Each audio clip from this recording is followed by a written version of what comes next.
చూసేటువంటి ప్రయత్నం చేద్దాం. ఇక చిక్కుల్లో మాధవిలత బీబికా అలామన్ సందర్శించిన బీజేపీ నేత ఇస్లాం పద్ధతిలో ప్రార్థనలు. సోషల్ మీడియాలో వీడియో వైరల్. మళ్ళీ మత రాజకీయాలు మొదలుపెట్టారా? ఎన్నికల టైంలో జై శ్రీరామ్ అని నినాదాలు, ఇక ఇప్పుడేమో ముస్లింలతో కలిసి ప్రార్థనలు. ఓట్ల కోసం ఇలాంటి డ్రామాలు కరెక్టేనా? విమర్శలు గుప్పిస్తున్న నెటిజన్లంటూ వార్త కనిపిస్తుంది. సో మీరు చూస్తున్న వీడియోలో ఫోటోలో కూడా చూస్తున్నారు. ఆమె మరి ముస్లిం సంబంధించినటువంటి కొంతమంది నాయకులతో ఉన్నటువంటి పరిస్థితి, ముస్లిం సంబంధించిన సామాజిక వర్గ ప్రజలతో ఆమె ఇక్కడ కనబడుతున్నటువంటి విజువల్స్ మీరు చూస్తున్నారు. సో ఇక్కడ ఏమంటున్నారు సోషల్ మీడియాలో మాధవిలత గురించి? ఎలక్షన్స్ టైంలోనేమో పిడికిలెత్తి జై శ్రీరామ్ అనాలి. ఏమనాలి? జై శ్రీరామ్ అనాలి, సనాతన ధర్మం అనాలి, మరి హిందువులంతా ఐక్యం కావాలి అని చెప్పి అనాలి.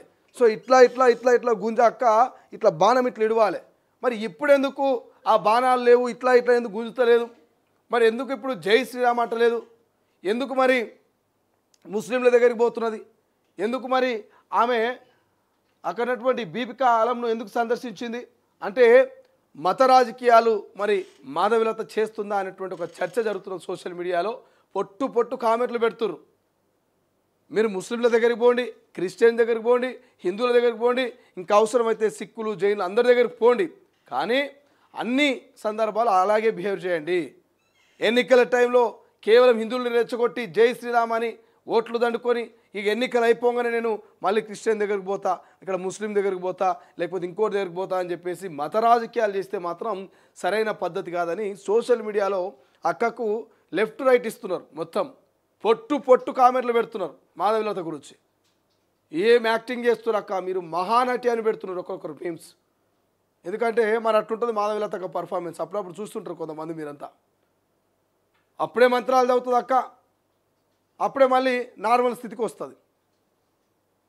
అసలు జీన్స్ పాయింట్ వేసుకొని నేను అంటది అక్క, ఓన్లీ చీరలు మాత్రమే ఉంటుందంట అక్క. మరి గతంలో కాలేజ్ డేస్ ఫోటోలు కొన్ని వైరల్ చేస్తున్నారు. ఏందక్క మీరు అసలు ఈ కల్చర్ని నేను పాటించనన్నారు, మరి ఓన్లీ సనాతన ధర్మంలోనే నేను ఎక్కువగా కనిపిస్తుంటా, నాకు ఇట్లనే ఇస్తామని చెప్తుంటారు. మరి ఏందాక మీ పాత ఫోటోలు చూస్తే, మీ కాలేజ్ డేస్కి సంబంధించిన ఫోటోలు చూస్తే మరి ఇట్లా జీన్స్ పాయింట్లో ఉన్నారని చెప్పేసి మరి కొంతమంది ట్రోల్స్ చేస్తున్నారు పాపం మాధవిలత గారిని. ఇది సరైన సమయం కాదు ట్రోల్స్ చేయడానికి, మీమ్స్ క్రియేట్ చేయడానికి. కానీ మరి రాజకీయ నాయకులు ఆ విధంగా వాళ్ళ వ్యవహార శైలి ఆ విధంగా ట్రోల్స్ మీమ్స్కి కారణమవుతున్నది. ఎందుకంటే అక్కట్లా చేస్తున్నది.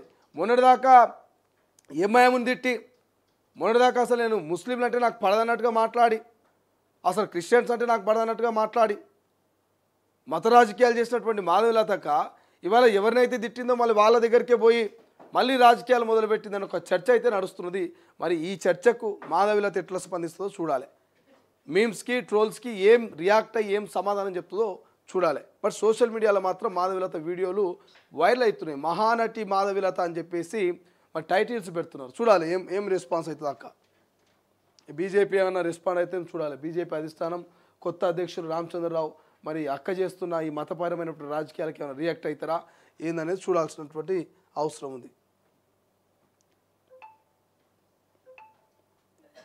ఇక్కడైనా మనం ఇంకో దగ్గర చూసినట్టున్నాం కవితక్కది వార్త.